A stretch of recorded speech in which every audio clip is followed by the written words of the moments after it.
प्रिय दर्शकबिन, तपाईले हेर्दै हुनुहुन्छ संघर्षमा कलमको अनलाइन टेलिभिजनको माध्यमबाट स्रष्टाका सिर्जना मैत्री कार्यक्रम सर्जा र आजको बसाइमा पनि म असफल गौतम उपस्थित भइसकेको छु। हरेक हप्ताको शनिबार बिहान 8:15 बजे स्रष्टाका सिर्जनाहरूलाई प्रसारण गर्ने यो कार्यक्रम तपाईहरुको माया, ममता, सद्भाव, स्नेहले परिष्कृत र परिमार्जित हुँदै आएको छ। र आजको श्रृंखलामा हामीले उहाँलाई यक्षपति साधक भन्न रुचाउँछौं। कहिल्यै पनि क्षय नहुने। किन त भन्दा हामीले संघर्षमा कलम साहित्य समाजले वार्षिक रूपमा विभिन्न कार्यक्रमहरू गर्दै गर्दाखेरि विभिन्न समारोहहरूमा विभिन्न पुरस्कार अर्पणका कार्यक्रममा कृति लोकार्पणका सन्दर्भमा हामीले उहाँलाई धेरै पटक प्रमुख अतिथि बनाएर हाम्रो मञ्चलाई सजाएका थियौं। र यस्ता सुनाम धन्य प्रतिभालाई हामीले यही वर्ष गुमाउनु पर्यो, अर्थात् यही जेठको 2 गते हामीले उहाँको भौतिक शरीर गुमाउनु पर्यो। यद्यपि उहाँको भौतिक शरीर हामी माझ नभए तापनि हामीले उहाँलाई जिउँदो छँदाखेरि पटक पटक ल्याएर मञ्चको शोभा बढाएर उहाँलाई प्रमुख अतिथिको रूपमा आतिथ्यता ग्रहण गराउँछौं। त्यस्ता प्रतिभा जसको व्यक्तित्व अनेक रहेको छ। र यसैले गर्दाखेरि आजको यो श्रृंखला सर्जामको यो श्रृंखलालाई हामीले चेतन कार्की स्मृति अंकका रूपमा प्रस्तुत गर्ने प्रयत्न गरेका छौं। किन त भने नेपाली वाङ्मयका क्षेत्रमा चेतन कार्की भनेका यक्षपति साधक हुनुहुन्थ्यो। उहाँका कयौं आयामहरू छन्। भलै ती ओझेलमै राज्यले ती आयामहरूलाई ओझेलमै पारे तापनि उहाँ जनजनका मनमा बस्नु भएको छ आफ्नो कर्मका माध्यमले। र आजको बसाइमा हामीले ती ओझेलमै अस्ताएका यक्षपति साधक चेतन कार्कीको जीवनी वृत्त सहित उहाँका सिर्जनाहरूलाई हामीले आजको बसाइमा प्रस्तुत गर्दैछौं। कस्तो लाग्छ सुनेर प्रतिक्रिया दिन नबिर्सनुहोला। र उहाँ कस्तो प्रतिभा हुनुहुन्थ्यो भन्ने विषयमा उहाँको व्यक्तित्व जान्नका लागि पनि तपाईलाई यो आजको सन्दर्भ सामग्री निकै उपयोगी हुन्छ भन्ने हामीले ठानेका छौं। किन त भने चेतन कार्कीलाई यदि जो नेपाल बोलाइदैन थियो भनेदेखि उहाँ भारतमा अध्ययन गर्नुभयो। आफ्ना पिता एउटा इन्डियन लाउरे भएका कारणले गर्दाखेरि उहाँ बालकैमा वही आफ्नो अध्ययन अध्यापन सुरु गर्नुभयो। उहाँका सबै दाजुभाइहरू लाउरे भए, तर उहाँलाई त्यो लाउरे संस्कार मन परेको थिएन। उहाँलाई त नेपालको सेवा गर्न थियो। त्यसैले गर्दाखेरि उहाँ नेपाल आउनुभयो। नेपाल आइसकेपछि उहाँलाई प्रहरीका विभिन्न उच्च पदस्थ पोस्टहरू दिन्छौं, हामी तिमीलाई दिन्छौं भनेर आश्वासन दिइयो।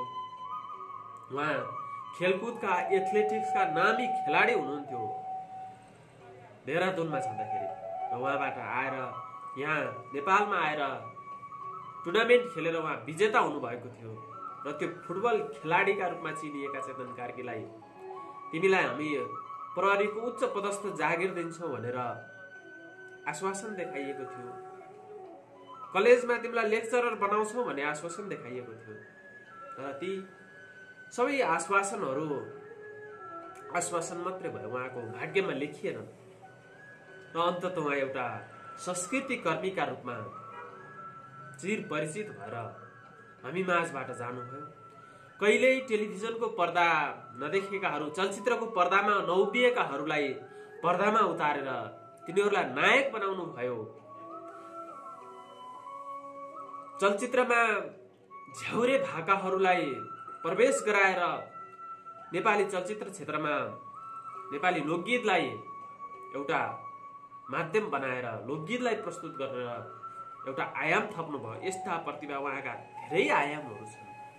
ती हामीले आजको एउटा बसाइमा ती सबै सन्दर्भहरूलाई त हामीले समेट्न सक्दैनौँ। यद्यपि हामी केही प्रयत्न भने अवश्य गर्नेछौँ। यो हामीले उहाँप्रति गरेको श्रद्धा, उहाँले हामीलाई आफ्नो जीवनकालमा लगाएको गुण त हामीले कहिल्यै पनि तिरेर सक्दैनौँ। यद्यपि हामीले उहाँको त्यो स्तुत्य कर्मको स्मरण गर्ने प्रयत्न भने अवश्य पनि गरिरहनेछौँ, निरन्तर गर्नेछौँ।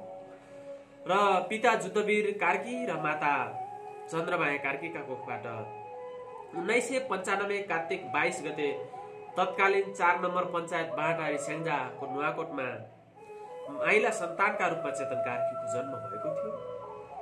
र के थियो त भने उहाँका कार्कीका पिता जुद्धवीरले सन् 1996 सालदेखि भारतीय सेनामा सिपाहीदेखि जागिर सुरु गर्नुभएको थियो। एउटा भारतीय सेनाको सिपाहीबाट जागिर सुरु गर्नुभएको थियो र आफ्नो जीवन जागिरे कालमा उहाँ कप्तान भएर सेवानिवृत्त हुनुभएको थियो। र बुबाका के थियो त भने जुद्धवीरका दाजुभाइहरूले पनि जागिर खाएका थिएनन्, तर उहाँमा कताबाट जागिर खाने सोच आयो। उहाँ परिवारमा थाहै नदिइकन जागिर खान जानुभयो र सिपाहीबाट प्रवेश गरेर कप्तान हुनुभयो। र त्यसैले गर्दाखेरि उहाँले आफ्ना छोराछोरीहरूलाई सबैलाई जागिर खुवाउनुपर्छ भन्ने मनसाय जाँचेको थियो। लाउरेको छोरा भएर जन्मेका चेतन कार्की जो माइला सन्तानका रूपमा जन्मिनु भएको थियो र उहाँलाई पनि भारतमा लगेर पढाउने, राम्रो पढाउने र वहीँ जागिर खुवाउने अभिलाषाले उहाँलाई बाबाले बालखैमा लिएर जानुभएको थियो। किन त भन्दा हिजो गाउँमा पढ्ने स्कुलहरू थिएनन्। अहिले त झन्डै दर्जन +2हरू स्थापना भएका छन्। स्याङ्जाको क्षेत्र नुवाकोट क्षेत्र तत्कालीन 4 नम्बर पञ्चायत बाँटारीमा अहिले त्यहाँ दर्जनौं 1 दर्जन जति +2हरू खुलेका छन्। एउटा त कलेज नै खुलेको छ भने लाउरे संस्कार अझै पनि जीवित छ। हिजो स्कुलै नभएको बेला, पठन पाठनको अवसरै नभएका बेलामा एउटा लाउरे संस्कार हुनु त स्वाभाविक थियो। तर अहिले 1 दर्जन +2 एउटा कलेज खुल्दाखेरि पनि लाउरे संस्कार त्यस्तै छ। र के हुन्थ्यो त भन्दाखेरि गाउँ समाजमा जब विवाहका सन्दर्भहरू आउँथे, छोरीका बाबुले जागिर के छ भनेर पहिला सोध्ने संस्कार हिजोको समाजमा मात्र होइन, आज पनि त्यो अवस्था जिउँदैछ, जिउका त्यो छ। किनभने हामीले कोही परिवारमा छोरी माग्नका लागि गइयो भनेदेखि बाबुको जागिर के छ भन्यो भने अधिकृत हुनुहुन्छ, उपसचिव हुनुहुन्छ, लेक्चर हुनुहुन्छ भनियो भनेदेखि ती परिवारका ती बाबुआमाहरूले ती उपसचिव, ती अधिकृत, ती लेक्चरलाई चिन्नुहुन्न। अझै पनि उहाँहरूले नाक खुम्च्याउनुहुन्छ, गर्न भ्याउनुहुन्छ। र उहाँ लाउरे हो, फौजमा हुनुहुन्छ भनेदेखि कान ठाडा गर्नु, ए हो ब्रिटिस लाउरे हो कि इन्डियनको लाउरे हो भनेर कान ठाडा गर्ने संस्कारहरू अझै पनि छन्। मास्टर गरेर एउटा कलेजमा अध्यापन गराउँदै गरेको एउटा शैक्षिक घरानाको एउटा छोरी माग्न गयो भनेदेखि उसले वितल परे त्यहाँ छोरी पाउँदैन। र ती बाबा आमाले 8 कक्षा पढेर भर्ती भएको छ अथवा 10 कक्षा पढेर भर्ती भएको छ, आर्मी पुलिस कहीँ भएको छ भनेदेखि आफ्नी छोरी चाहे मास्टर गरेको होस् चाहे +2 गरेको होस्, हाँसी हाँसी खुसी भएर त्यो लाउरेलाई दिन राजी हुने संस्कार अझै पनि समाजमा छ भने 8 दशक अगाडि चेतन कार्कीको जीवनकालमा त त्यो संस्कार कस्तो थियो होला हामी कल्पना गर्न सक्छौँ। हामीले समाजमा भोगेका कुराहरू, देखेका कुराहरू, मास्टर डिग्री, डबल डिग्री गरेर फर्स्ट डिभिजन ल्याएर लेक्चर भएकाहरू, गाउँमा +2 पास गरेका छोरी बेटीहरू आफ्ना जीवनका सङ्गिनीहरू बनाउन जान्छौँ भन्दाखेरि ती बाबा आमाहरूले यसको त खै आर्मी पुलिस केही जागिर सागिर सरकारी जागिर रहन्छ, एउटा यसो पढाउने हो अरे, त्यो लेक्चरलाई पनि यसो पढाउँछ अरे, त्यहाँ एउटा स्कुलमा पढाउँछ। यस्तै यस्तै खालका टिप्पणीहरू हुन्छ अझै पनि।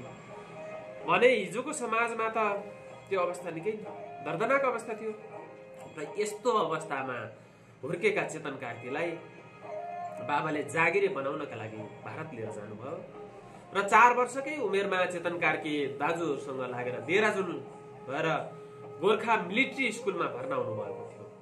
तर उहाँ गोर्खा मिलिट्री स्कुलमा भर्ना हुनुभयो, दाजुको साथमा लागेर देहरादुन त जानुभयो, तर उहाँमा बाल्यकालैदेखि रहेको साहित्यिक रचना कर्मको सुरुवात त्यो कहिल्यै पनि मरेन। त्यसैले स्कुल पढ्दै गर्दाखेरि देहरादुनमै रहँदाखेरि उहाँले 1952 सालमा हिन्दीमा कविता लेखेर प्रकाशन गर्न थाल्नुभयो। बाबा आमालाई एउटा लाउरे बनाउने सोच थियो। उहाँ स्कुल पढ्न थालेको केही वर्ष नहुँदै कविता लेख्न थाल्नुभयो।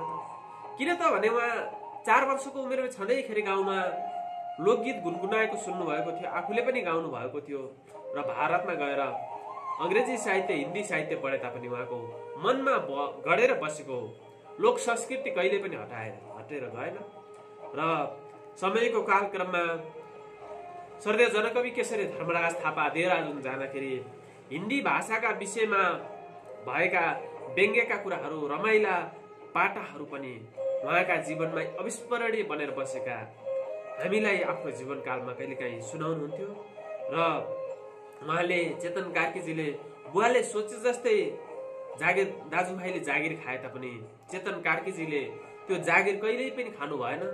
उहाँ त एउटा कवि हुनुभयो, गीतकार हुनुभयो, उपन्यासकार हुनुभयो, चलचित्रकर्मी हुनुभयो, संस्कृतिकर्मी हुनुभयो। यसरी उहाँले आफ्नो जीवनमा एउटा लाउरेको आयामलाई छोडेर अनेकौं आयामहरूलाई जोड्नुभयो। उहाँ सुन्दर कविता लेख्नुहुन्छ, गीत लेख्नुहुन्छ, गजल लेख्नुहुन्छ, मुक्तक लेख्नुहुन्छ, उपन्यासकार, चलचित्रकर्मी, संस्कृतिकर्मी, नृत्य निर्देशक। यसरी आफ्ना आयामहरूलाई जीवनमा थपेर उहाँले आफ्नो जीवनलाई बहुआयामिक बनाउनु भयो र उमेरले 8 दशक पार गर्दाखेरि पनि उहाँमा उत्तिकै युवा जोश जाँगरका साथ साधनामा क्रियाशील भएर लागिरहनु भएको थियो। र विशेष स्मरणीय कुरा त के भने उहाँ हामीले अघि पनि भन्यौं विद्यालय कालका फुटबल, बास्केटबल र एथलेटिक्सका नामी खेलाडी हुनुहुन्थ्यो। कलेज र आगरा विश्वविद्यालयमा उहाँ फुटबलका कप्तान हुनुभएको थियो र उही कलेजले निरन्तर 2 वर्ष च्याम्पियनशिप एथलेटिक्स र बास्केटबलका कलर होल्डरका रूपमा पनि उहाँ चिर परिचित रहनु भएको थियो। भने उहाँ सन् 1958 मा भारतको उत्तर प्रदेश राज्यको प्रतिनिधित्व गरी भारतको नेशनल च्याम्पियनशिपमा भाग लिनु भएको थियो र उहाँ विजेता हुनुभएको थियो। उहाँ नेपालमा आएर आफूलाई एउटा सर्जकका रूपमा चिनाउन थालेपछि यी ओझेलमा परेका व्यक्तित्वहरू थिए। तर सत्य कुरा के भने उहाँ फुटबलका, एथलेटिक्सका, बास्केटबलका च्याम्पियनशिप अथवा कप्तान मात्र होइन, उहाँ त नेपाली बाङ्मयका क्षेत्रमा कप्तान भएर आफ्नो जीवन लीला सम्पन्न गरेर जानुभयो। तर उहाँको कप्तानी कसैले देखेनन्। जनस्तरमा उहाँको जति सम्मान, जति योगदानको कदर भयो राज्यले त्यो कहिल्यै पनि देखेन। यस्ता यक्षपति साधक जहिले पनि ओझेलमै रहेर उहाँको जीवन लीला सम्पन्न भयो र यो त उहाँको पारिवारिक पृष्ठभूमिका नदेखिएका पाटाहरू भए। र अब उहाँ पढाइ सकेर नेपाल आएपछिका सन्दर्भहरू के थिए त भन्ने विषयमा पनि निकै रोचक सन्दर्भहरू छन्। उहाँ पढाइसकेपछि लाउरे हुने त उहाँलाई मनै थिएन र 2018 सालमा उहाँ पढाइसकेर काठमाडौँ आउनुभयो र 7 महिना काठमाडौँमा बसेर उहाँले नेपालमा केही जागिर गर्ने, आफूले आफ्नो पढेको सिपबाट केही स्वरोजगारहरू सिर्जना गर्ने उहाँले मनसाय गर्नुभयो र सो बेलामा उहाँ नेपाल आउँदै गर्दा 2018 सालमा मास्टर गरेका सचिव र डाइरेक्टरहरू ज्यादै कम थिए। 18 सालको कुरा, उहाँले डिग्री गरेर आउनु भएको थियो। यद्यपि त्यो समयमा नेपालमा डिग्री गरेका मास्टरहरू, लेक्चरहरू, डाइरेक्टर, सचिवहरू ज्यादै कम थिए। तर उहाँ डिग्री गरेर आए तापनि काठमाडौँमा आफ्ना कोही नभएकाले उहाँले जागिर पाउन सक्नु भएन 7 महिनाको अवधि बस्दा। र पछि त्रिचन्द्र कलेजमा उहाँलाई हिन्दी साहित्यका लागि कुलशेखर शर्माजी जुन कलेजमा त्यतिखेर आबद्ध हुनुहुन्थ्यो, उहाँले तपाईँ हिन्दी साहित्य पढाउनु पर्छ त्रिचन्द्र कलेजमा भनेर उहाँले सिफारिस गरेर लिएर जानुभयो। र जुन समय तुलसी गिरी मन्त्री परिषदका अध्यक्ष हुनुहुन्थ्यो, कुलशेखर शर्माले उहाँलाई त्रिचन्द्र कलेजमा सिफारिस गर्नुभयो तपाईँको हिन्दी साहित्य अध्यापन गराउनुपर्छ भनेर। र तुलसी गिरी मन्त्री परिषदका अध्यक्ष हुनुहुन्थ्यो। र त्यसपछि उहाँको नियुक्तिका सन्दर्भमा प्रतिस्पर्धाहरू हुँदै गर्दाखेरि र ती तुलसी गिरीजीले के गर्नुभएछ भनेदेखि त्यो पोस्ट खाली भएको थाहा पाएपछि आफ्ना भान्जा प्रवीण गिरीलाई आवेदन दिन लगाउनु भएछ। र कुलशेखर शर्माजीले थाहा पाउनु भएछ मन्त्रीजीले बेइमानी गर्नुभएको कुरा। नेपालको राजनीति संस्कार त यस्तै छ, जहाँ पनि बदमासी र बेइमानी बाहेक केही पनि छैन। र त्यो कुलशेखरजीले उहाँलाई वचन दिइसक्नु भएको थियो र उहाँले भन्नुभयो कि कार्कीजी यहाँ त गिरिजीका भान्जालाई पनि निवेदन दिन लगाएको रहेछ, मलाई त अप्ठ्यारो पर्यो, के गरौँ भनेर उहाँले सल्लाह गरिसकेपछि कार्कीजीले भन्नुभएछ मलाई पर्दैन, तिनै गिरीका भान्जा आएका रहेछन्, तिनै भान्जालाई छोडिदिनु, मलाई त्यो भनसुन गरेर जागिर खानु छैन भनेर उहाँले त्रिचन्द्र कलेजमा हिन्दी साहित्य पढाउने अवसर पनि छोडिदिनु भयो। यो निकै रोचक सन्दर्भ। यस्ता धेरै सन्दर्भहरू छन्, कयौं सन्दर्भहरू छन्। तर हामीले उहाँको एउटा व्यक्तित्वलाई चिनाउने कालजयी सन्दर्भलाई भने केही 2-3वटा सन्दर्भ भने आजको बसाइमा प्रस्तुत गर्नेछ। र यसपछि उहाँ रेडियो नेपालले एउटा कर्मचारी खोज्यो। त्यतिखेर रेडियो नेपालले कर्मचारी खोजेको थाहा पाउनु भएछ। र जुन समय प्रकाशमान सिंह रेडियोका डाइरेक्टर हुनुहुन्थ्यो र उहाँ जानुभयो रेडियोमा अफिसरको लागि एउटा जागिर खानका लागि। र उहाँले स्वर परीक्षण गर्नुभयो। स्वर परीक्षण गर्दा उहाँले के भन्नुभएछ भने तपाईको स्वर त भोइस अफ अमेरिकाको जस्तो भयो भनेर भन्नुभएछ। कमान्डिङ भोइस चाहिन्छ भनेर भन्नुभएको थियो। र उहाँमा त्यो कला पनि थियो, तर उहाँले भनिदिनु भयो कि भोइस अफ अमेरिकाको जस्तो भयो यो आवाज भनेर। उहाँलाई अब त्यो उहाँलाई जागिर दिन मनै थिएन, त्यहाँ पनि आफ्नै मान्छे राख्नु थियो होला।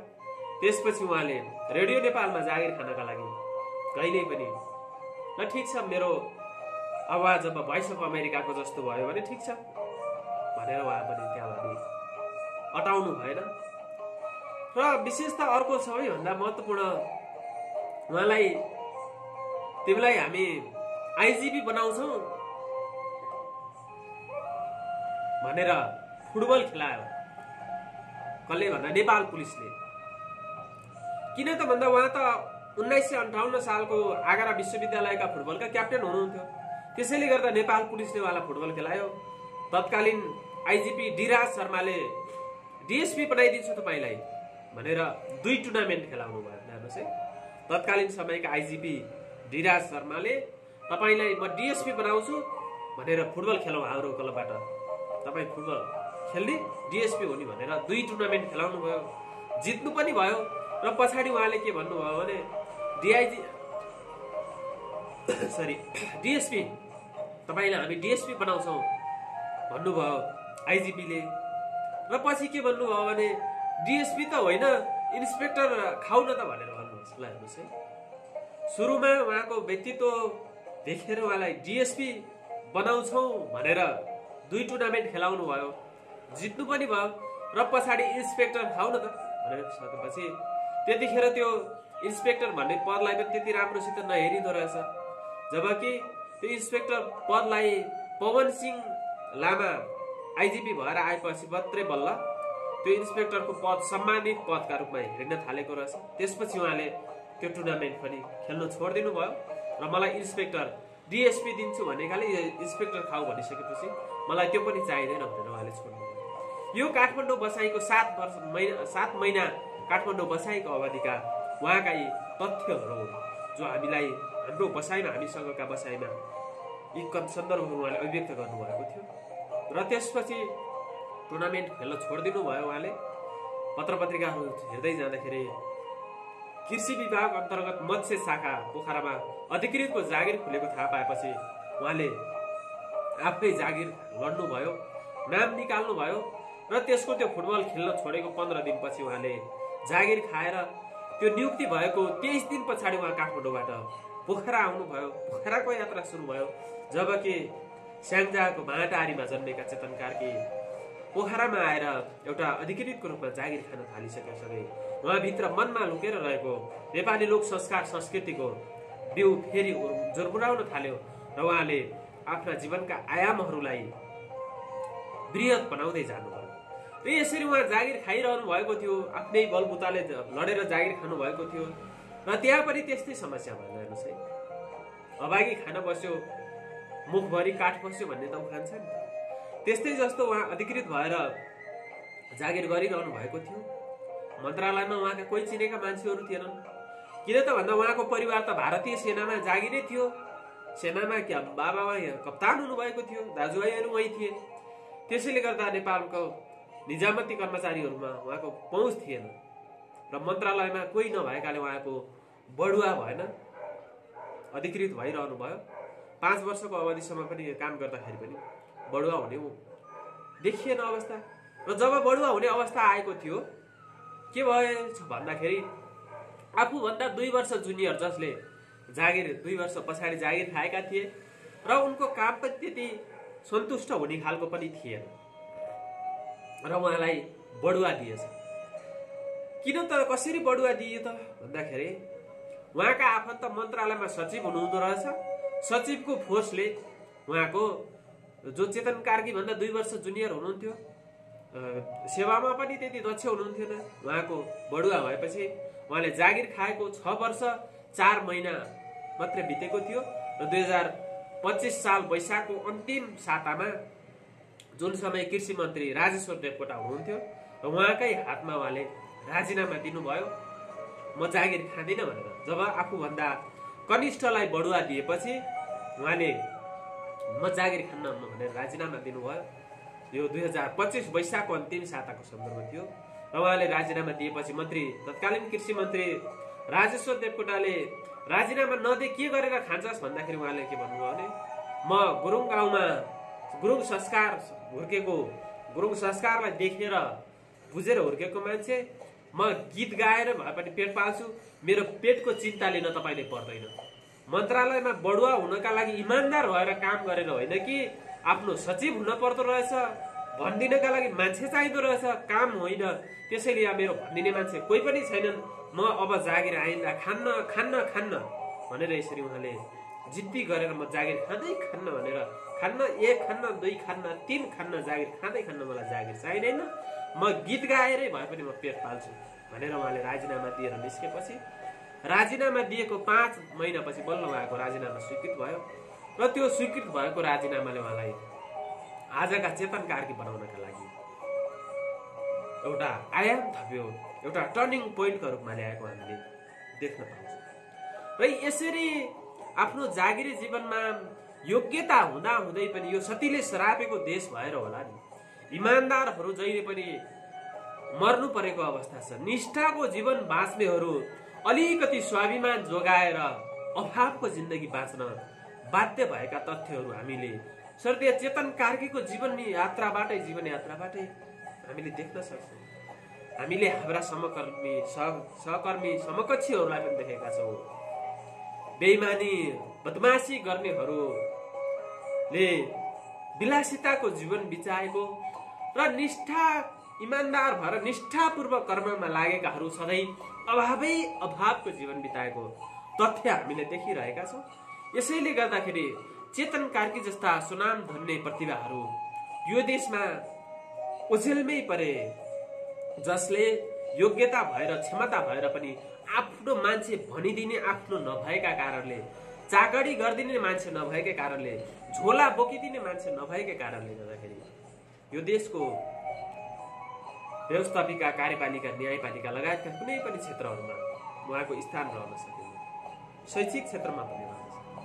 यस्तो विडम्बनाको अवस्था छ। हामी यस्तो देशका नागरिक भएर बाँच्न यस्तो शासन व्यवस्थाको बीचमा बाँच्न विवश छ। प्रिय दर्शकवृन्द, यतिखेर तपाईले हेर्दै हुनुहुन्छ संघर्षमा कलमको यो अनलाइन टिभी सक नेपाल र हामीले यो हरेक हप्ताको शनिबार बिहान 8:15 बजे प्रसारण हुने स्रष्टाका सिर्जना मैत्री कार्यक्रम सरजामलाई आजको श्रृङ्खलामा हामीले हाम्रो संघर्षमा कलमका विभिन्न कार्यक्रमहरूमा कयौं पटक प्रमुख अतिथि बनाएर आतिथ्यता ग्रहण गराएर हाम्रो मञ्चलाई शोभायमान बनाएका नेपाली वाङ्मयका यक्षपति साधक चेतन कार्कीजीको स्मृतिमा उहाँको स्मृति विशेषाङ्क अङ्कका रूपमा हामीले यो सन्दर्भलाई यो श्रृङ्खलालाई प्रस्तुत गरेका छौँ। उहाँप्रति श्रद्धा समर्पण गरेका छौँ, श्रद्धाका साथ समर्पण गरेका छौँ। यसैले यो श्रृङ्खला हेरिसकेपछि यहाँहरूलाई चेतन कार्की भनेको को थियो, कस्ता व्यक्तित्व थिए, उनको आयाम के थिए र उहाँको बाल्यकाल कसरी बितेको थियो, नेपाल आगमनका सन्दर्भहरू, जीवनमा के कस्ता हल्ला ठक्करहरू खानु परेको थियो र उहाँले कस्ता व्यक्तिहरूलाई मञ्च प्रदान गर्नुभएको थियो, कसरी लिएर हिँड्नु भएको थियो, पछिल्लो पुस्ताहरूलाई के गर्नुभयो भने सब सकेसम्म हामीलाई जानकारी भएका कुराहरूलाई यो आजको सन्दर्भ सामग्रीमा प्रस्तुत गर्ने प्रयत्न गरेका छौँ। र तपाईले यो सामग्री हेरिसकेपछि कमसेकम चेतन कार्कीको व्यक्तित्वको बारेमा, उहाँको कृतित्वको बारेमा र उहाँको साहित्यिक यात्राका बारेमा अवश्य पनि एउटा सन्दर्भ सामग्रीका रूपमा यसलाई प्राप्त गर्नुहुनेछ भन्ने हामीले अपेक्षा लिएका छौँ। र यसरी उहाँका जागिरे जीवनसँगका सन्दर्भहरूलाई मैले प्रस्तुत गरेँ र अब उहाँका व्यक्तित्वका विभिन्न आयामहरू छन्। उहाँ जीव विज्ञानका स्नातक र हिन्दी साहित्यका स्नातकोत्तर व्यक्तित्व हुनुहुन्थ्यो। जीव विज्ञानका स्नातक र हिन्दी साहित्यका स्नातकोत्तर हुनुहुन्थ्यो। यसैले गर्दाखेरि उहाँ हिन्दी, नेपाली र उर्दू तीनै भाषामा, अङ्ग्रेजीमा पनि उहाँको राम्रो दखल थियो र विशेष गरी नेपाली, हिन्दी र उर्दूमा उहाँ ज्ञाताका रूपमा परिचित हुनुहुन्थ्यो र यी तीनै भाषामा उहाँले किताब प्रकाशन गर्नुभएका छन्। आफ्नो हिन्दी भाषामा, नेपाली भाषामा, उर्दू भाषामा पनि उहाँका किताबहरू प्रकाशन भएका छन् भने अङ्ग्रेजीका पुस्तकहरू पनि उहाँले सहलेखन गर्नुभएको छ। र उहाँको आत्मा बेचेको छैन, हनीमुन र ढलेको गिलास 3 उपन्यासहरू प्रकाशित भएका छन् भने कल्पना टुट चुकी है उहाँको हिन्दी र उर्दू दुवै भाषाको कविता कृति हो, जुन निदाउन थाल्यो गीति कविता सङ्ग्रहमा उहाँले लोकजीवनका बान्कीहरूलाई सङ्ग्रहित गर्नुभएको छ भने माया प्रीतिको चोखो कथा, दिल जिगर के टुट के उर्दू भाषाको कृति गरी दर्जन बढी कृतिहरू उहाँका प्रकाशन भएका छन् भने अङ्ग्रेजी भाषाका दक्ष Pratibha Karki sight, sound and pulse पुस्तकका सहलेखक पनि हुनुहुन्छ र यो पुस्तक पनि निकै लोकप्रिय पुस्तकका रूपमा रहेको छ भने उहाँका हत्केलाले सधैँभरि सूर्य छेकिँदैन मुक्तक सङ्ग्रह र यो देश मेरो पनि हो, यो देश मेरो पनि गजल सङ्ग्रह प्रकाशन भएका छन् भने फुटकर रूपमा प्रकाशन भएका सिर्जनाहरू त उहाँका कयौं छन् जसलाई हामीले सङ्ग्रहित गरेर राख्न सकियो भने उहाँप्रतिको सच्चा श्रद्धाञ्जली हुनेछ भन्ने हामीले ठान्छौँ। र भीमदर्शन रोकाका समकालीन मित्र मानिने कार्की हिन्दी र उर्दू साहित्यका राम्रो ज्ञाता भएकाले उहाँका फुटकर सिर्जनाहरू निकै चोटिला र बेजोड रहन्छन् र उहाँको एउटा मुक्तक निकै बेजोड मुक्तक, मादलमा फेरि खरी हाल्दछु म, गीत गाउने सुर गरी हाल्दछु म, मादलमा फेरि खरी हाल्दछु म, गीत गाउने सुर सार गरी हाल्दछु म, देश गान गाउन म छोडु कसरी, देश गान गाउन म छोडु कसरी, सोचे मात्रै पनि मरिहाल्छु म। हो, उहाँले देशको गान गाउन कसरी छोड्ने, मैले त देशको गान गाउन छोडेँ भने मरिहाल्छु भनेर यसरी राष्ट्रियताको भावलाई ओतपोत हुने खालका मुक्तक लेख्नुहुन्थ्यो। र गजलका सन्दर्भमा पनि उहाँका त्यस्तै यो देश मेरो पनि गजल सङ्ग्रह प्रकाशन भएको छ। हिजो दरबारमा रमाइलो र युवा युवतीको प्रेममा सीमित गजलले वर्तमानमा मान्छे मान्छेको विभेद, गाउँ सहर बीचको असमानता हटाउनका लागि निकै राम्रो काम गरेको छ गजल लेखनले। र कार्कीले पनि उत्कृष्ट र कलात्मक तवरले आफ्ना गजलहरू प्रस्तुत गर्नुभएको छ। हिजो राष्ट्र र राष्ट्रियताले पोलेर आफ्नो छाती पोलेर नेपालमै आएर यो देशका लागि केही गर्न चाहनु भएका उहाँले यो देश मेरो पनि हो भनेर यसैले गजलको कीर्तिकै नाम राख्नु भएको छ। र हामीले उहाँको गजलमा हामी हुर्के बढेको समाजमा देखिएका कमी कमजोरी, प्रजातन्त्रका नाममा भएका विकृति विसङ्गतिहरूको कटु आलोचना र देशका गद्दारहरूले देशलाई बाउको वीरता बनाएर नेपालीहरूलाई दुःख र पीडा दिँदा पनि ठुलो ठुलो हेरेर बस्नुपर्ने विरुद्ध खबरदारी गरिएका, बेइमानहरूले सपना देखाएर मान्छेलाई पागल बनाएका चुनावमा जनताको पक्षमा नारा लगाएर महँगी उपहार दिएका विरुद्धमा उहाँले आक्रोश व्यक्त गरेर यो देश मेरो पनि भन्ने गजल सङ्ग्रह प्रकाशन गर्नुभएको छ। र यस्तै सन्दर्भमा केन्द्रित रहेर उहाँका मुक्तकहरू प्रकाशन भएका छन्, मुक्तक सङ्ग्रह प्रकाशन भएको छ। उहाँको आयाम, उहाँको लेखन जति चर्चा गरे पनि कमै हुन्छ। उहाँका गजलका कुराहरू, मुक्तकका कुराहरू, उहाँको लेखन मात्र होइन वाचन पनि उस्तै बेजोड थियो। उहाँले मुक्तक वाचन गरिन लागेपछि वान्स मोर भनेर उहाँलाई कयौं पटक सुन्न लगाइन्थ्यो। वाचन पनि उहाँको बेजोड थियो र सबैभन्दा लोकप्रिय उहाँको उपन्यास पनि निकै लोकप्रिय मानिन्छ, आत्मा बेचेको छैन भन्ने उपन्यास। उहाँले आफ्नै जीवन पृष्ठभूमिलाई बनाएर लेखेको उपन्यास भन्ने हामीलाई आकलन हुन्छ त्यो पढ्दाखेरि, जहाँ उहाँ देशको मायाले लाहोरबाट फर्किएका उनले देशका लागि धेरै दिनुभयो, यद्यपि धेरै दुःख पाउनुभयो। आत्मा बेचेको छैन उपन्यास त्यसैको जिन्दगीको सेरोफेरोमा उहाँले आफ्नै जिन्दगीको सेरोफेरोलाई पार्श्व चित्र बनाएर लेख्नु भएको देख्न सकिन्छ। उज्बेकिस्तान, अजरबैजान, रुस, America, Thailand, Hong Kong, Japan, Pakistan, Bharat लगायतका विभिन्न देशहरूको भ्रमण गर्नुभएका उहाँले त्यहीको कला, साहित्य र संस्कृतिको ज्ञान आर्जन गरेर आफूलाई बहुभाषी सर्जकका रूपमा आफूलाई परिष्कृत बनाउँदै ल्याउनु भएको थियो र यसैले गर्दाखेरि उहाँका सिर्जनाहरू निकै परिष्कृत र परिमार्जित भएको पाइन्थ्यो।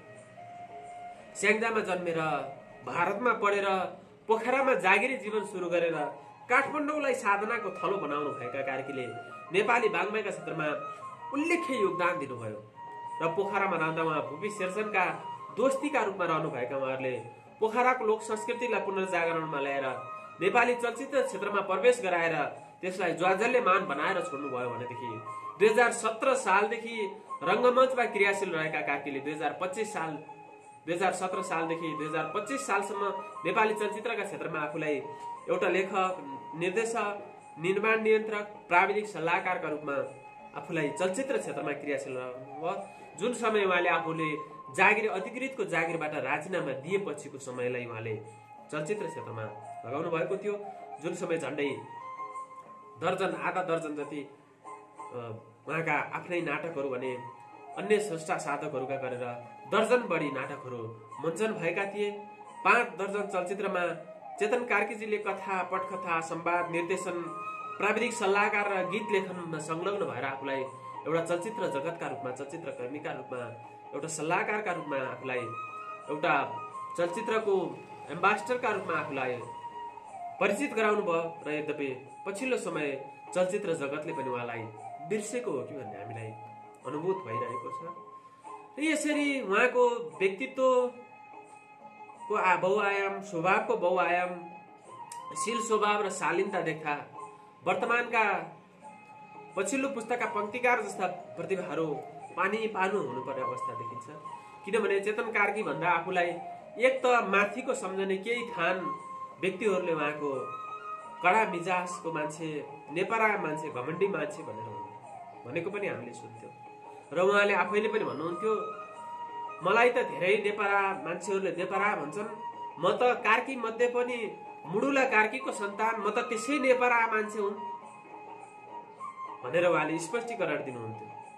तर हामीलाई उहाँभित्र उहाँ कति सरल हुनुहुन्थ्यो, कति तरल हुनुहुन्थ्यो भन्ने कुरा त उहाँसितको संगत गर्नेहरूले मात्रै चिन्छन्, बुझ्छन् र पंक्तिकार जस्ता एउटा उहाँका शुभेच्छुकले, उहाँका नजिकमा परेर उहाँको सान्निध्यतामा रहेर कर्म गरेकाहरूले मात्रै उहाँलाई चिनेका छन्, नत्र बाहिर हावाका भरमा चिन्नेहरूले अनेक कुराहरू गरेका पनि हामीले सुन्छौँ। र एक समयमा एउटा हिन्दी भाषाको कृति अनुवादको सन्दर्भ लिएर रमा प्रासर जो पोखरामा बस्नुहुन्छ, उहाँको एउटा किताब हिन्दीमा लेख्नु भएको थियो, आत्मकथा, जसलाई नेपालीमा अनुवाद गर्नुपर्ने थियो र त्यस अनुवादको सन्दर्भलाई लिएर म उहाँको घरमा काठमाडौँमा पुगेको थिएँ र मैले सोचेको थिएँ चेतन कार्की, ओहो यस्ता राम्रा प्रतिभा, उहाँको बङ्गाला होला, आलिशान महल होला, जुन कल्पना थियो। र हामीले अघि नै भन्यौँ, निष्ठाको जीवन बाँच्नेहरू अलिकति स्वाभिमान जोगाएर अभावमा बाँच्न विवश हुन्छन् भन्ने कुरा।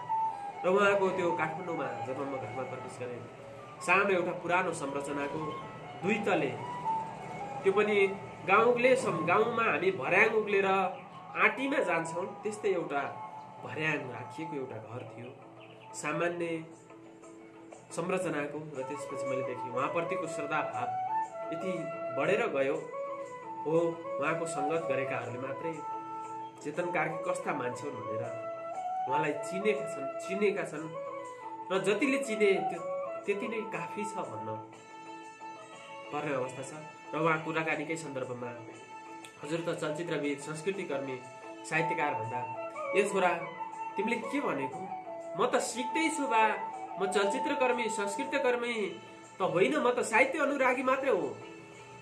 म चलचित्रविद मलाई नभन, संस्कृतिविद मलाई नभन, साहित्यकार नभन, म त अनुरागी हुँ, त्यो कर्मी हुँ, एउटा साहित्यकर्मी हुँ, संस्कृतिकर्मी हुँ भनेर उहाँले भन्नुहुन्थ्यो। कहिले पनि आफूले उहाँलाई वरिष्ठ ठान्नु भएन।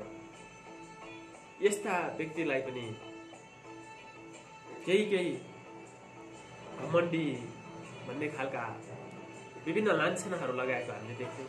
र अझै के हो त भने जब हामीले उहाँलाई प्रमुख अतिथिको रूपमा हामीले बोलाउँथ्यौँ, उहाँ शालीनतापूर्वक हामीले काठमाडौँबाट कसैलाई सम्मान गरेर तपाईँ मेरो कार्यक्रममा आइदिनुहोस् न भन्यो भनेदेखि मलाई त गाडीमा हिँड्न अप्ठ्यारो हुन्छ, कोलाहलमा रात काट्न पनि गाह्रो हुन्छ भन्नुहुन्छ। उहाँलाई हामीले उडाएर जहाजमा उडाएर ल्याएर वितल परे पोखराका 3 स्टार 5 स्टार होटलहरूमा राख्नुपर्ने उहाँहरूले डिमान्ड गर्नुहुन्छ। तर चेतन कार्की कहिल्यै पनि त्यस्तो गर्नुहुन्न। उहाँलाई हामीले निम्तो गऱ्यौँ भने टुरिस्ट बसको टिकट काटेर आफैले टिकट काटेर आउनुहुन्थ्यो। उहाँ बस्ने पोखरामा बस्ने एउटा होटल थियो, उहाँका लागि एउटा कोठा छुट्याइएको हुन्थ्यो, त्यहीँ बस्नुहुन्थ्यो। र आयोजकले बोलाएको समयभन्दा आधा घण्टा अगाडि जहिले पनि उहाँ कार्यक्रम स्थलमा पुग्नुहुन्थ्यो। समयप्रति निकै उहाँले ख्याल गर्नुहुन्थ्यो। 1 मिनट समय पनि उहाँले खेर फाल्नु हुँदैन भन्नुहुन्थ्यो। र यस्ता प्रतिभा हुनुहुन्थ्यो। र पोखरासँग उहाँको गहिरो नाता मात्रै होइन, यहाँको लोक संस्कृतिका सन्दर्भमा पनि उत्तिकै नाता थियो। हिमाली सांस्कृतिक परिवार र कल्याण सिर्जन स्मृति प्रतिष्ठानका सन्दर्भमा उहाँ पटक पटक पोखरा आउनुहुन्थ्यो। ती संस्थाका कार्यक्रमका लागि मात्रै उहाँ पोखरामा वर्षमा 8 पटक पोखरा आउनुहुन्थ्यो। र अन्य कार्यक्रमहरूमा आउने त श्रृङ्खला गणना थिँदै थिएन। किन त विभिन्न सङ्घ संस्थाका शैक्षिक, साहित्यिक, सांस्कृतिक र सामाजिक संस्थाका सल्लाहकार, संरक्षक, प्रमुख संरक्षक हुनुहुन्थ्यो। त्यसैले गर्दा उहाँ धेरै पटक पोखरा आउनुहुन्थ्यो। तर कति शालीन हुनुहुन्थ्यो। यहाँ हामीले पोखरामा विभिन्न कार्यक्रमहरू गर्दै गर्दाखेरि यो देशका प्राध्यापक भनिएकाहरू, विद्याकारिता गरेका डाक्टर भनिएकाहरू मञ्च पाएनन् भनेदेखि आफूलाई साहित्यकार भन्नेहरू, लेखक भन्नेहरू, संस्कृतिकर्मी भन्नेहरू मञ्च पाएनन् भने उनीहरू त्यो कार्यक्रममा जाँदैनन्। बरु अतिथि भएर आइदेऊ न भन्यो भनेदेखि वितल परे खिस्याउन थाल्छन्। तर उहाँ कहिल्यै पनि त्यस्तो हुनु भएन। आयोजना गरेका कार्यक्रमहरूमा उहाँ जानुहुन्थ्यो, बसेर सुन्नुहुन्थ्यो, अन्तिमसम्म सुरु हुनुभन्दा अगाडि जानुहुन्थ्यो र अन्तिमसम्म बसेर सुन्नुहुन्थ्यो। हेर्नुहोस् त, यस्ता प्रतिभा, यस्ता व्यक्तित्वलाई अनेक लान्छनाहरू लगायो भने यही समाज हो। घमण्डी, मूर्ख, अनेक कुराहरू भनेको हामीले सुन्छौँ। जबकि यहाँ हामी बसेको ठाउँमा टिभी प्रमुख अतिथि हो भनेर सुईको नपाउँदासम्म कार्यक्रममा उपलब्धैनन् उनीहरू। यस्तो अवस्था छ। र कसैले कार्कीजीलाई केही काम गरायो भनेदेखि मैले रमा पराशरजीको किताबलाई अनुवाद गर्न लगाए बापत पारिश्रमिकको कुरा गरेँ। ए छोरा, तिमीले मेरो चरित्रमा दाग लगाउन खोजेको? मैले त जानेको काम गरिदिएको, मैले जानेको काम गर्नका लागि मलाई के को पारिश्रमिक भनेर उहाँले केही पनि पारिश्रमिक लिन मान्नु भएन। यसरी स्वाभिमान निष्ठापूर्वक बाँच्ने प्रतिभालाई यो राज्यले चिन्न सकेन। यस्ता बहुमुखी प्रतिभाका धनी व्यक्तित्व कार्की व्यक्तिका मात्र होइन कि हिजो तत्कालीन राज खानदान र सामान्य प्रतिभा राज खानदानदेखि लिएर असफल गौतम जस्ता पछिल्लो पुस्ताका श्रेष्ठ साधकहरूको लागि उत्तिकै प्रभावपरक लोकप्रिय व्यक्ति हुनुहुन्थ्यो। किन त भने उहाँले एकातर्फ राजा महेन्द्रको स्वीकृति लिएर परिवर्तन फिल्ममा निर शाहलाई अभिनय गराउनु भएको थियो र राज खानदानलाई चलचित्र क्षेत्रमा अभिनय गराउनका लागि उहाँले पहल गर्नुभएको थियो।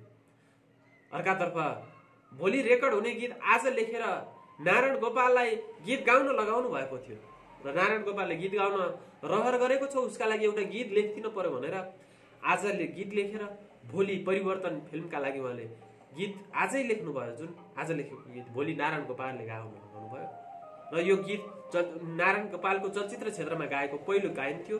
यो मात्र होइन कि उहाँले स्याङ्जाको आँधी खोला क्षेत्रमा प्रचलित भएको लोक भाका बहिनीको माया छ भन्ने गीतलाई समावेश गराएर गीतलाई पनि लोकप्रिय बनाउनु भयो। आँधी खोला लोक भाकालाई लोकप्रिय बनाउनु भयो भनेदेखि चलचित्र जगतमा लोकगीतलाई पनि प्रवेश गराउनु भयो।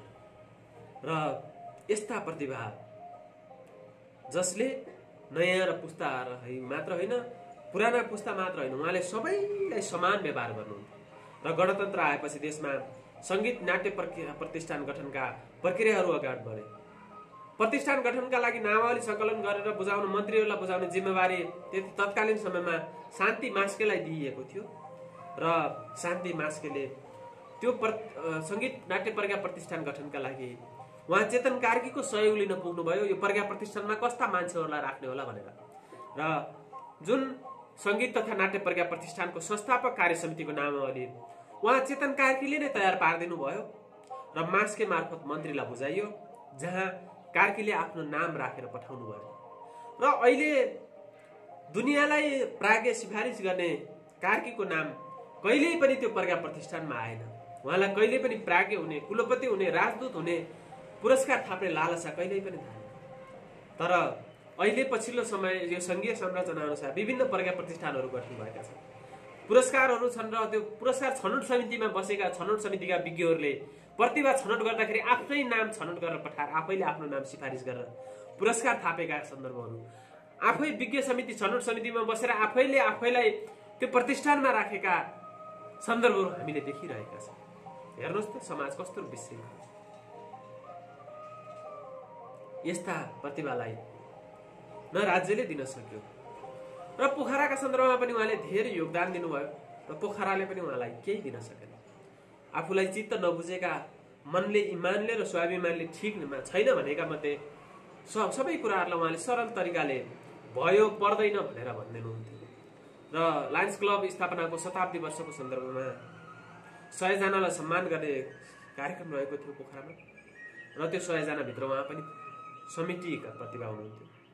र उहाँ त 100 होइन कि उत्कृष्ट 5 भित्र पर्ने प्रतिभा हुनुहुन्थ्यो, ठिकै थियो। तर उहाँले त्यो सम्मान लिनु भएन। किन लिनु भएन भन्दाखेरि त्यो सम्मान नलिएका कारण पोखरामा उहाँलाई चेतन कार्की घमण्डी छ भन्नेहरू हामीले पनि सुन्यौँ। र के थियो त भन्दाखेरि यो त्यो पुरस्कारका बारेमा राम्ररी बुझाउन नसकेका कारणले गर्दाखेरि उहाँले त्यो पुरस्कार सम्मान अस्वीकार गरिदिनु भयो।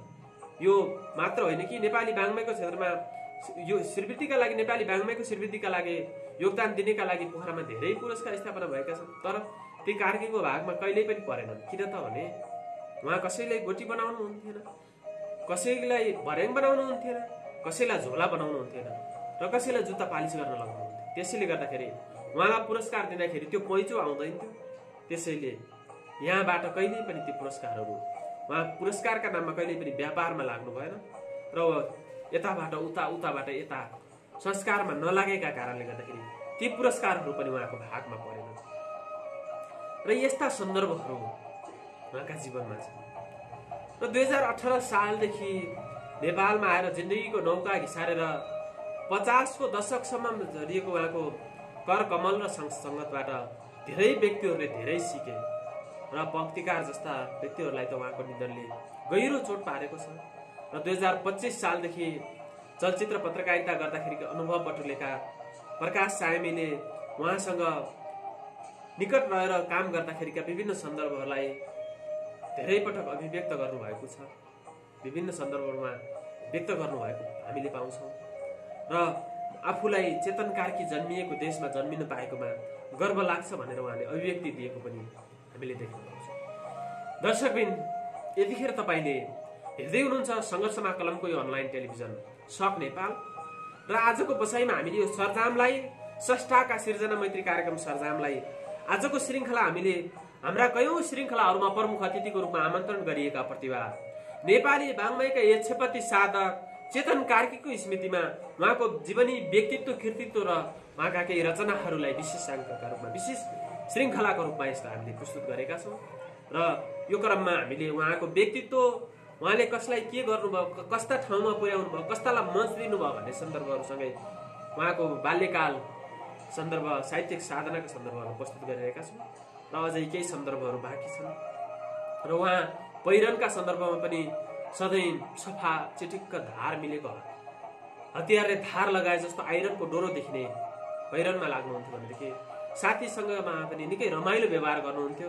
र उहाँको धर्मपत्नीले भन्नुहुन्थ्यो निकै रमाइला कुराहरू उहाँका जीवनमा हामी उहाँको घरमा बस्दाखेरि सुन्थ्यौँ। र उहाँ कहिले पनि गोजी फोन बोक्नु हुँदैन थियो, घरमै पनि टेलिफोन एउटा ल्यान्डलाइन थियो, मोबाइल कहिले बोक्नु हुँदैन थियो। र घरमा रहँदाखेरि काम गर्दाखेरि उहाँले एक ध्यान काम कसरी गर्नुहुन्थ्यो भन्ने सन्दर्भ पनि एक ध्यान एक मन लगाएर काम गर्नुहुन्थ्यो। र त्यो काम गरिरहेको बेलामा उहाँलाई त्यो टेलिफोनले डिस्टर्ब गर्यो भनेदेखि, डिस्टर्ब गरेको अनुभूत भयो भनेदेखि उहाँले त्यो टेलिफोनको सेट तार छुटाएर राखेर त्यसरी काम गर्नुहुन्थ्यो।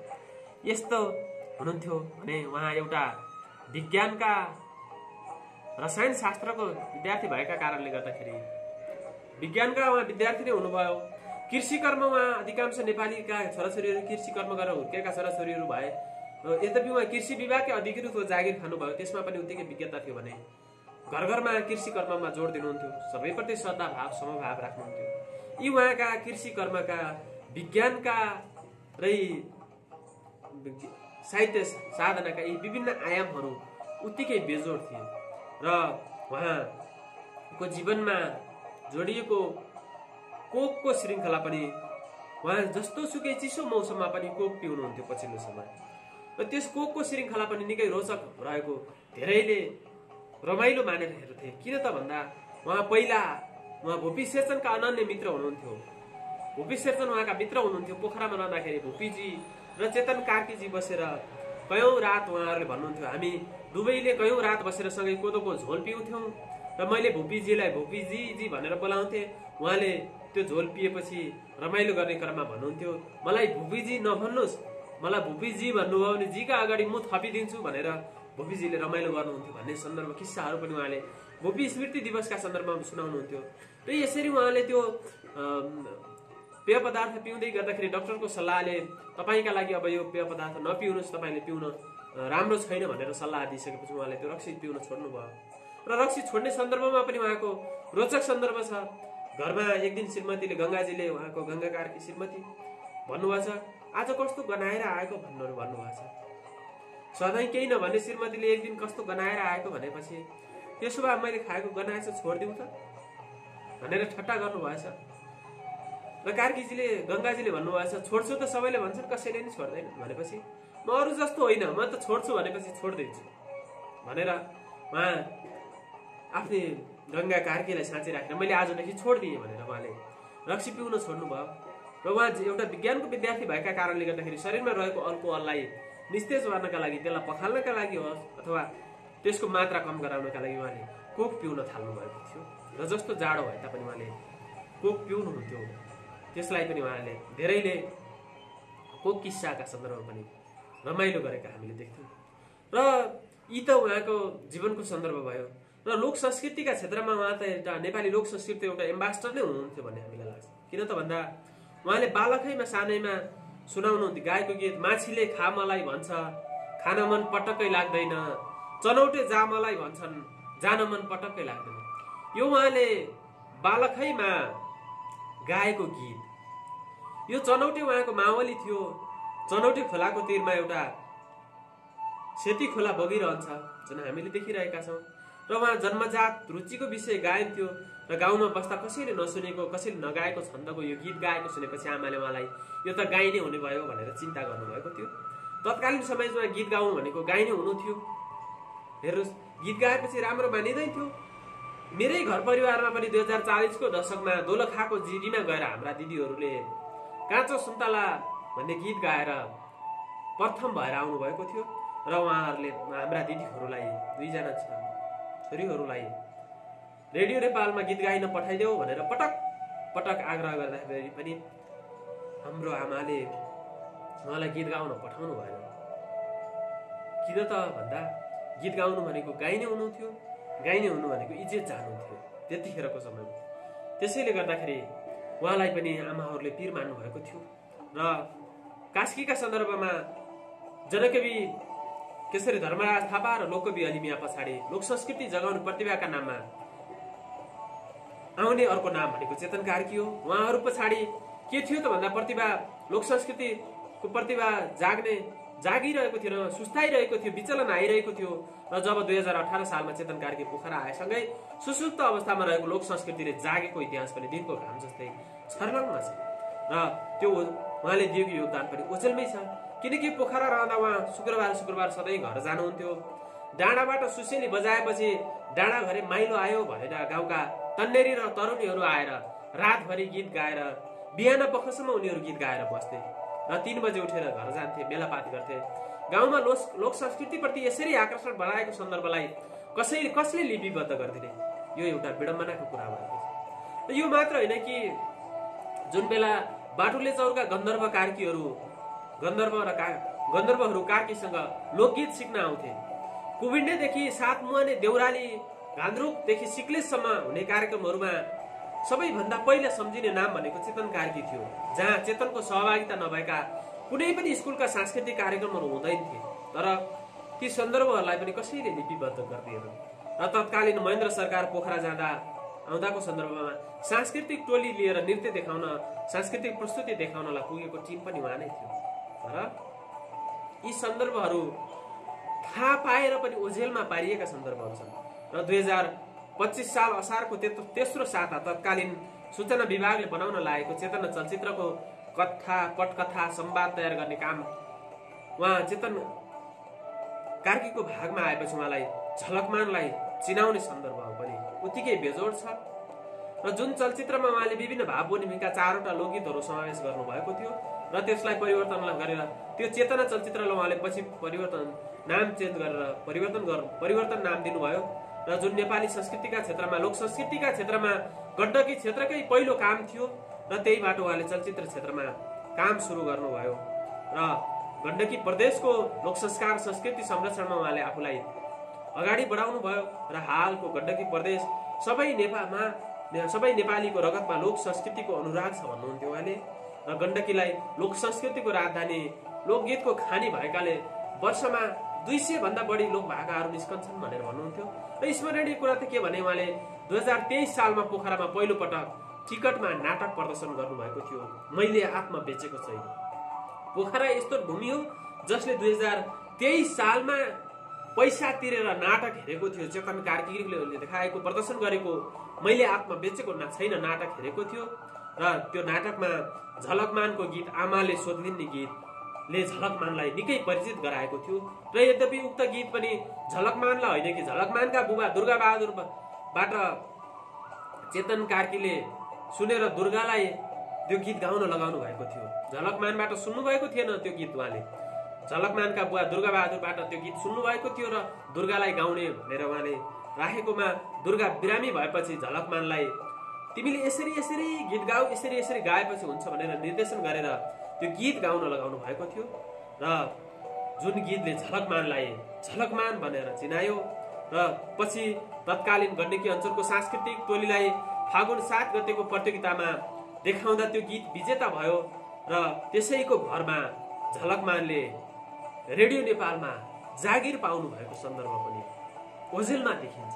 झलकमानको आमाले सोध्लिन्ने गीत निकै लोकप्रिय छ, चर्चित छ र त्यो गीतलाई झलकमानले त्यो गीत गाउने अवसर दिने प्रतिभाका रूपमा रहेका चेतन कार्कीको त्यो योगदान भने अझै पनि ओझेलमा छ।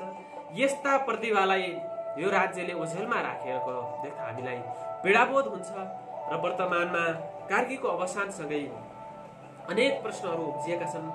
हो 2053 सालमा परिकल्पना भएर 2054 सालमा स्थापना भएको हिमाली सांस्कृतिक परिवारको कुरा सन्दर्भले जसले यो प्रदेशमा मगर बाजा, घुरुङ बाजाहरूलाई पुनर्ताजगी गरायो। किन त भन्दा 2054 सालमा भएको पञ्चे बाजा जुन समयमा ब्यान्ड बाजाको हालिमुहाली रहेको थियो र त्यतिखेर आयोजना गरिएको त्यो पञ्चे बाजा महोत्सवले पोखराको बगरदेखि निस्केको बाजागाजा, प्लेकार्ड, ब्यानर र प्रभात फेरी सहितको झाँकी सहित निस्केको र्याली सहितको बाजागाजाहरू पुगेर आफ्ना ती मौलिक बाजाहरू लिएर अमरसिंह चौरमा पुगेर सम्पन्न भएको त्यो प्रतियोगिताले गण्डकी प्रदेशमा मात्र होइन कि गुरुङ समुदायमा, मगर समुदायमा गुरुङ बाजा, मगर बाजाहरूको अवधारणा बजाइदियो र त्यसैको उपज पछिल्लो समय व्यावसायिक रूपमा मगर बाजाहरू, गुरुङ बाजाहरू प्रचलनमा रहेका छन्। अहिले ब्यान्ड बाजा लगभग ब्यान्ड भइसकेको अवस्था छ।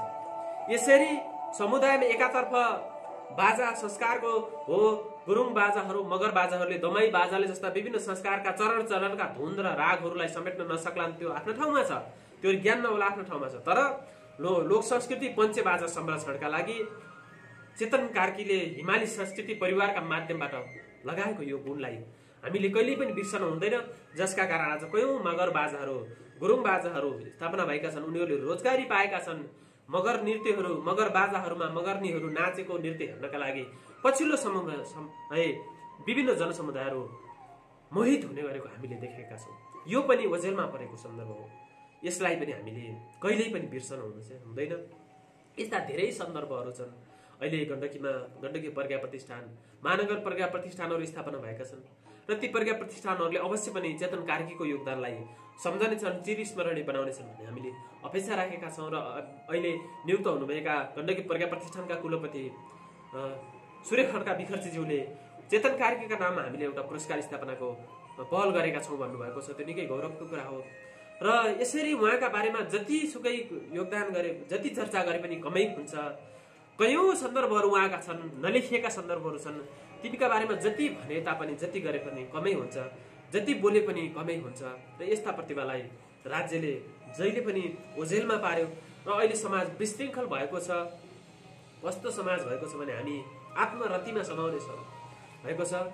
गाउँमा 3 बाली फल्ने फाँटको खेतलाई बाँझो राखेर कौशीको एउटा गमलामा फुलेको 2 पाते सागको एउटा सिमीको बिरुवामा हामी रमाउने आत्मरतिमा रमाइरहेका छौँ। र नेपाली वाङ्मयको क्षेत्र पनि त्यस्तै आत्मरतिमा रमाइरहेको इतिहास हामीले देख्न परिरहेको छ।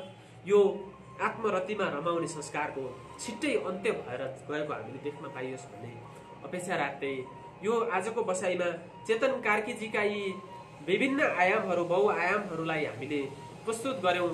र यो उहाँको जीवनी, व्यक्तित्व, कृतित्वलाई त जति व्यक्त गरे पनि कमै हुन्छ। तर पनि हामीलाई ज्ञान थियो, जति गर्न सक्यो हामीले उहाँलाई स्मरण गरेर, हामीले पटक पटक उहाँलाई प्रमुख अतिथि बनाएर ल्याएर मन सजाएको छ। गुण तिर्न नसके तापनि हामीले उहाँको स्मरण गरेर उहाँको योगदानलाई चिरस्थायी बनाउने एउटा अभ्यासका रूपमा हामीले यो सर्जामको यो श्रृङ्खलालाई यो हाम्रो अनलाइन टेलिभिजनका माध्यमबाट प्रस्तुत गर्ने प्रयत्न गर्यौं। र अब यस सँगसँगै उहाँका केही मुक्तकहरू र केही गजलहरू आजको बसाइमा हामी प्रस्तुत गर्नेछौँ। यस्ता प्रतिभाका लेखनहरू निकै बेजोड छन्, उत्कृष्ट छन्। र उहाँका अब म केही मुक्तकहरू सुनाउँछु। आकाशबाट खसे पनि बाँच्न सकिएला बरु, पहाडबाट लडे पनि बाँच्न सकिएला बरु। आकाशबाट खसे पनि बाँच्न सकिएला बरु, पहाडबाट लडे पनि बाँच्न सकिएला बरु। तर कसैको मन मुटु र नजरबाट गिरेपछि जिउँदै अगतिको मरण पाउन सकिएला बरु। हो, चेतन कार्कीजीले जस्तो व्यवहार गर्नुहुन्थ्यो, लेखन पनि त्यस्तै हुनु। बरु आकाशबाट खस्न पर्छ भने खसम्ला, खसे पनि बाँचिन्छ। पहाडबाट लड्न परे पनि लडिन्छ, बाँचिन्छ। तर कसैको मन मुटु र नजरबाट गिरेको मान्छे कहिल्यै पनि बाँच्दैन, ऊ त जिउँदै मर्छ। त्यसैले गर्दाखेरि कहिले पनि मन मुटु र नजरबाट खस्ने काम नगर भन्नुहुन्थ्यो उहाँले। र त्यसै गरेर आफ्नो कर्मलाई पनि त्यसरी नै लगाइराख्नु भएको हामीले पाउँथ्यौं। खाटा बसेको घाउलाई कोट्याउनु नै किन, निष्ठुरी बेइमानीलाई पट्याउनु नै किन। खाटा बसेको घाउलाई कोट्याउनु नै किन, निष्ठुरी बेइमानलाई पट्याउनु नै किन। जान्दा जान्दै पनि कि हुन्न खरेको विश्वास कुनै, जान्दा जान्दै पनि कि हुन्न खरेको विश्वास कुनै। त्यही खोलाको छेउमा घर बनाउनु नै किन। हो, खाटा बसेको घाउलाई कोट्याउनु हुँदैन, निष्ठुर बेइमानलाई पत्याउनु हुँदैन। र अनि जान्दा जान्दै खोलाको तीरमा घर किन बनाउने। हेर्नुहोस् त, कति आलङ्कारिक र कति बिम्बात्मक छ। संसार जित्छु भनी जाँगर र जोश राख्नु, तर कसैका लागि पनि मनमा न रोष राख्नु। संसारलाई जित्छु भनी जाँगर र जोश राख्नु, तर कसैका लागि पनि मनमा न रोष राख्नु। धरतीबाट दुवै खुट्टा एकै साथ उचालेमा, धरतीबाट दुवै खुट्टा एकै साथ उचालेमा टेक्नु पर्ला टाउकोले भनेर होस राख्नु। हेर्नुहोस् त, हामीले संसार जित्नुपर्छ भन्ने जोस र जाँगर राख्नुपर्छ, तर कसैका लागि पनि मनमा द्वेष पाल्नु हुँदैन। र यदि धरतीबाट म छोड्छु भनेर दुईटै खुट्टा एकैचोटि छोडियो भनेदेखि टाउकाले टेक्न पर्ने अवस्था आउन सक्छ। त्यसप्रति पनि हामी सचेत हुनुपर्छ भन्ने भाव अभिव्यक्त भएको यो। हेर्नुहोस् त कस्ता कस्ता कस्ता बेजोड बेजोड मुक्तक लेख्नुहुन्छ। यस्ता मुक्तक लेख्ने प्रतिभालाई मुक्तखण्डमा विभिन्न पुरस्कारहरू स्थापना भएका छन्, जो भीमदर्शन रोकाका समकालीन साथी हुनुहुन्थ्यो, तर कसैले देखिन सकेन। किन त भन्दा उहाँलाई दिएको पुरस्कारले पैजो नआउने भएका कारणले, व्यापार नहुने भएका कारणले। दुनियाँमा मूर्खहरूकै बहुमत छ भन्छन्, जित हार हेर्दा पनि बहुमत नै गन्छन्। दुनियाँमा मूर्खहरूकै बहुमत छ भन्छन्, जित हार हेर्दा पनि बहुमत नै गन्छन्। 4 जना गुण्डाले यो देश हाँकिरहेछन्, 4 जना गुण्डाले यो देश हाँकिरहेछन्। जता हेर्छु म तिनै छन्, बहुमत कहाँ छन्? हो, देशमा बहुमतका कुराहरू हेर्छन्, तर यो देशमा 2-4 जना गुण्डाहरूले रमाइलो गरिरहेका छन्, तर बहुमत कहाँ छ भन्दा तिनै 4 जनाको मात्रै बहुमत छ। वायु बनेर पिर्ने आफ्ना ती पित्रै हुन्छन्, खोइरो खन्ने पनि इष्ट र मित्रै हुन्छन्। वायु बनेर पिर्ने आफ्ना ती पित्रै हुन्छन्, खोइरो खन्ने पनि इष्ट र मित्रै हुन्छन्। साह्रै कठिन छ चिन्न को आफ्नो को पराई, साह्रै कठिन छ चिन्न को आफ्नो को पराई। राष्ट्रघाती पनि बुझ देशभित्रै हुन्छन्। हो, राष्ट्रघातीहरू पनि यो देशभित्रै छन्। कसै चिन्ने, कसलाई चिन्ने? हेर्नुहोस् त कति बेजोड छ। कहाँ बाँस बेच्ने थाहा नभएसी मूर्ति चोरेर के काम, कहाँ बेच्ने थाहा नभएसी मूर्ति चोरेर के काम। भावीले नलेखेसी टाउको फोरेर के काम, कहाँ बेच्ने थाहा नभएसी मूर्ति चोरेर के काम। भावीले नलेखेसी टाउको फोरेर के काम। भोलि पो हो कि आजै एकछिन पछि है नै किन, भोलि पो हो कि आजै एकछिन पछि नै किन, हो कि भर छैन एक पलको अरबौं जोखेर के काम।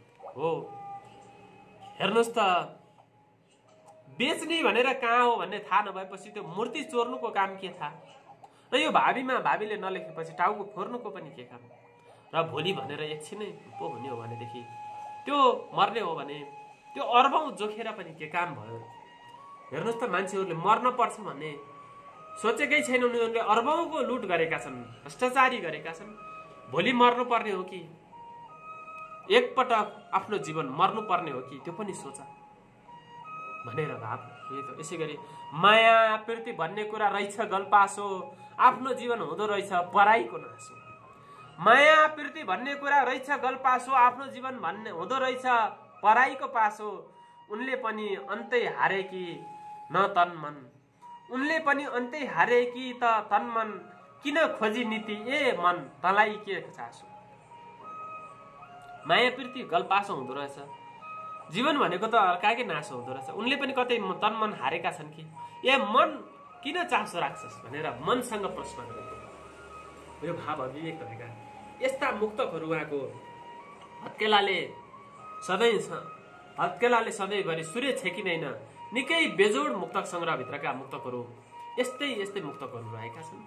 र अब जति मुक्तकहरू पढे पनि उस्तै छन्। र अब उहाँको गजल, केही गजल 1-2 गजल म प्रस्तुत गर्छु आजको बसाइमा।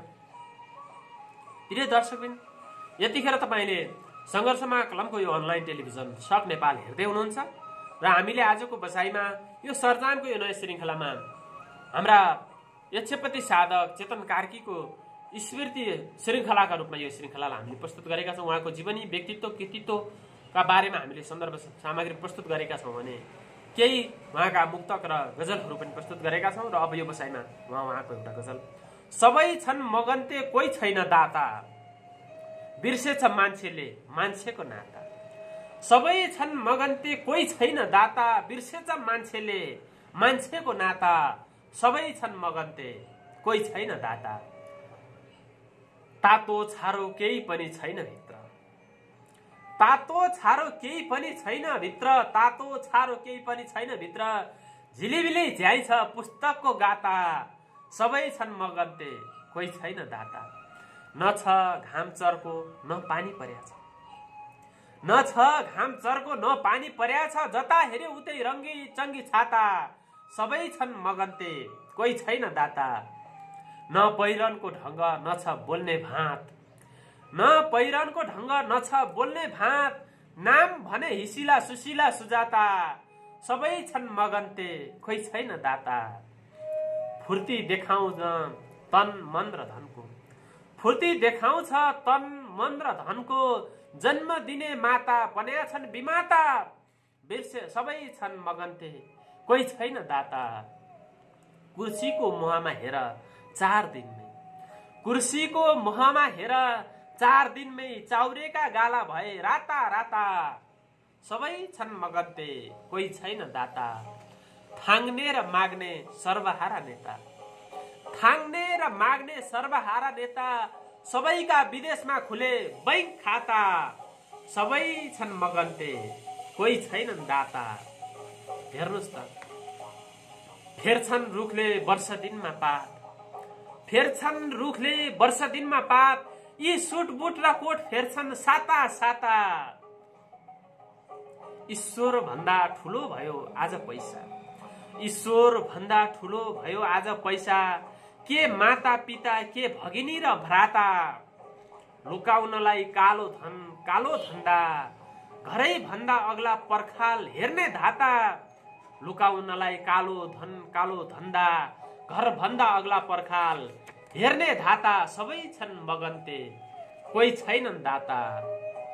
पशुले लुछेर चुडे आमालाई, पशुले लुछेर चुडे आमालाई, पशुले लुछेर चुडे आमालाई, कति सुत्छौ पशुपति जाग विधाता, सबै छन् मगन्ते कोही छैनन् दाता। अन्तिम शेर छ नेताले बोले भावी राष्ट्र भाषा, नेपालले बोले भावी राष्ट्र भाषा, तुम्हें कुछ भी चेतन नहीं आता जाता, नेताले बोले भावी राष्ट्र भाषा, तुम्हें कुछ भी चेतन नहीं आता जाता, सबै छन् मगन्ते कोही छैन दाता।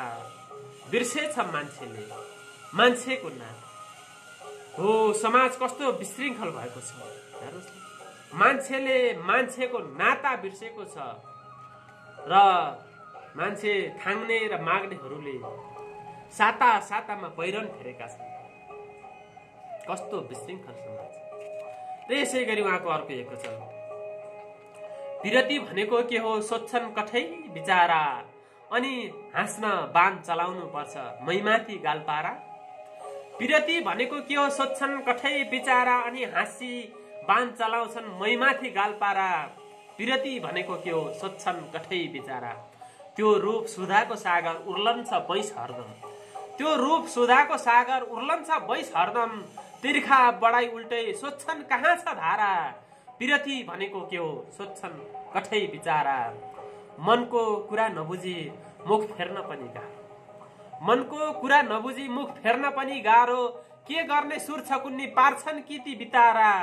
विरति भनेको के हो सोध्छन् कठै बिचारा, केही मैले भन्न खोजे केही मैले बुझ्न खोजे, केही मैले भन्न खोजे केही मैले बुझ्न खोजे, आकाश पाताल झार्छन् हाँसेर टार्छन् सारा।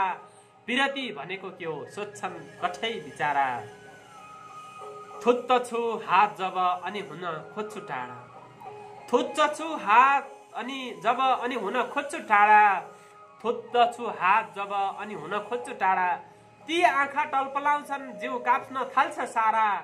विरति भनेको के हो सोध्छन् कठै बिचारा, कसले सिकायो तिमीलाई छलछाम भनेर सोद्धा, कसले सिकायो तिमीलाई छलछाम भनेर सोद्धा, कसले सिकायो तिमीलाई छलछाम भनेर सोद्धा, कर्के नजर दिई गर्छन् सबै मेरैतिर इसारा। विरति भनेको के हो सोध्छन् कठै बिचारा। अन्तिम शेर छ के भन्नु कसलाई भन्नु कसरी भन्नु दैव, के भन्नु कसलाई भन्नु कसरी भन्नु दैव, के भन्नु कसलाई भन्नु कसरी भन्नु दैव, रुख चलाई फेद ढाल्छन् के ज्यान मारा। विरति भनेको के हो सोध्छन् कठै बिचारा, अनि हाँसी बाण चलाउँछन् मैमाथि गाल पारा। विरति भनेको के हो सोध्छन् कठै कालपात। हेर्नुहोस् त चेतन कार्कीका गजलहरू, यो देश मेरो पनि गजल संग्रह प्रकाशन गर्नुभएका कार्कीका गजलहरू, चाहे राष्ट्रप्रेम होस्, चाहे मातृप्रेम होस्, चाहे भातृप्रेम होस्, सबै चाहे आत्मिक प्रेम होस्, सबैलाई उत्तिकै अभिव्यक्त गरिएको पाइन्छ, उत्तिकै बेजोड पाइन्छ। यसै गरी अर्को एउटा गजल, ऊ आँखा हाँस्दछ अधर गुनगुनाउँछन्, ऊ आँखा हाँस्छन् अधर गुनगुनाउँछन्, ती आँखा हाँस्छन् अधर गुनगुनाउँछन्, जहिले भेट्दा पनि उनी मुस्कुराउँछन्, ती आँखा हाँस्छन् अधर गुनगुनाउँछन्। हेर्नु, यी आँखा त जहिले पनि हाँस्छन् र अधरहरू गुनगुनाउँछन्, जहिले भेट्दा पनि मुस्कुराउँछन्। कति भाव बेजोड छ। यी आँखाको कुनै दोष छैन, अधरको कुनै दोष छैन, मुस्कानको कुनै दोष छैन। दोष त मान्छेको यहाँ भित्रको गिरीको दोष छ, विचारको दोष छ। ती आँखा हाँस्छन् अधर गुनगुनाउँछन्, जहिले भेट्दा पनि उनी मुस्कुराउँछन्। कसै सामु पोख्दैनन् उनी मनको बह, कसै सामु पोख्दैनन् उनी मनको बह, ख्याल ठट्टा गर्छन् सबैलाई हँसाउँछन्, ती आँखा हाँस्छन् अधर गुनगुनाउँछन्।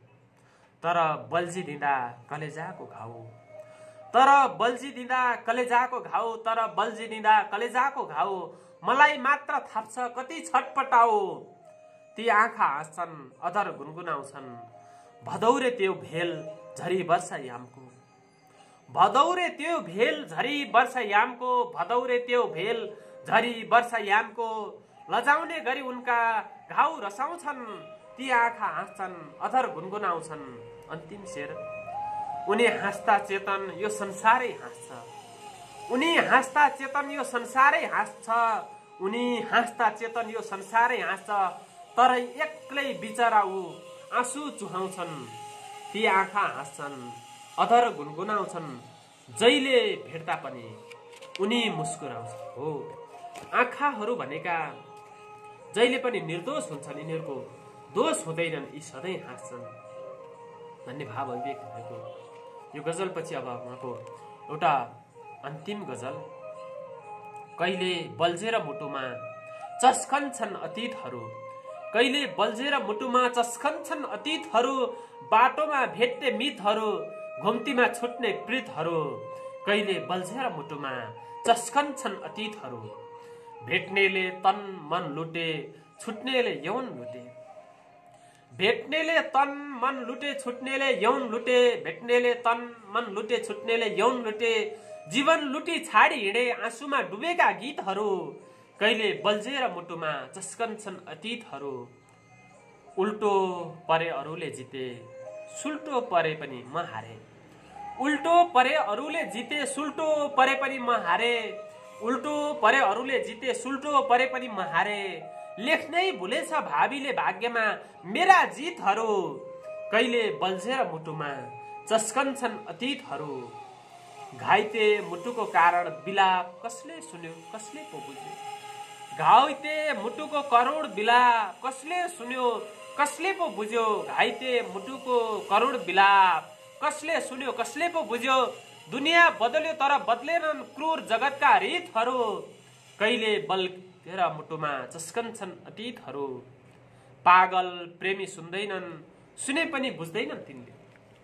पागल प्रेमी सुन्दैनन् सुने पनि बुझ्दैनन् तिनले, पागल प्रेमी सुन्दैनन् सुने पनि बुझ्दैनन् तिनले, पागल प्रेमी सुन्दैनन् सुने पनि बुझ्दैनन् तिनले, जन्म लिने सब मरे पनि मर्दैनन् मनका गीतहरू, कहिले बल्झेर मुटुमा चस्कन्छन् अतीतहरू। अन्तिम शेर छ, समीकरण नमिलेपछि मिल्दैन कदापि सन्तुलन, समीकरण नमिलेपछि मिल्दैन कदापि समीकरण, समीकरण नमिलेपछि मिल्दैन कदापि सन्तुलन, समीकरण नमिलेपछि मिल्दैन कदापि सन्तुलन, लाख गर हल हुन्नन् चेतन जीवनका गणितहरू, कहिले बल्झेर मुटुमा चस्कन्छन् अतीतहरू, बाटोमा भेट्ने मितहरू, घुम्तीमा छुट्ने प्रीतहरू, बाटोमा घुम्ने भेट्ने मितहरू, घुम्तीमा छुट्ने प्रीतहरू। हेर्नुहोस् त कस्ता बेजोड गजल लेख्नुहुन्छ, कस्ता मुक्तक लेख्नुहुन्छ। यो देश मेरो पनि गजल संग्रह प्रकाशन गर्नुभएका हत्केलाले सधैँभरि सूरज छेकिँदैन मुक्तक संग्रह लगायतका यी निकै बेजोड उहाँका फुटकर प्रकाशन भएका गजल र मुक्तकहरूका कृति हुन्। आजको बसाइमा उहाँको जीवनी व्यक्तित्व कृतित्व सहित यो सन्दर्भ सामग्रीका लागि आभार प्रकट गर्दै बिदा चाहन्छु। धन्यवाद।